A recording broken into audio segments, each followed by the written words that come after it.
So Swami Vivekananda అంటారు, చూడండి, ఒక చీమను చంపడానికి ప్రయత్నించినప్పుడు తన కొండి ఎత్తి తనదైన స్థాయిలో ప్రతిఘటిస్తుంది. అది ఎక్కడ ప్రతిఘటన ఉంటుందో అక్కడ చైతన్యం ఉంటుంది అంటారు ఆయన.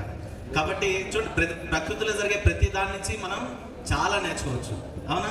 సో పక్కవాడి కళ్ళు ఎప్పుడు మిమ్మల్ని చూసి ఎరుపెక్కుతూనే ఉంటాయి, మండిపోతూనే ఉంటారు.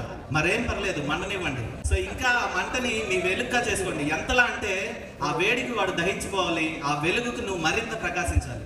అంతవరకు కూడా మనం ఎక్కడ కూడా స్టాప్ అవ్వకూడదు. అర్థమవుతుందా? సో ఇంకోటి, ఎవరైనా సరే మీ దగ్గరికి వచ్చి హేళనగా మీ దగ్గర అసలు ఏముందిరా అని గట్టిగా అడిగినప్పుడు మీరు గట్టిగా చెప్పండి. సో అనుకున్నది సాధించేంత వరకు ఎక్కడ కూడా ఆగిపోనని చెప్పు. చేజారిపోయిన దాని గురించి బాధపడనని చెప్పండి. గెలిచిన దాని గురించి ఎప్పుడు కూడా ఏమంటారు దాన్ని గర్వపడనని చెప్పండి.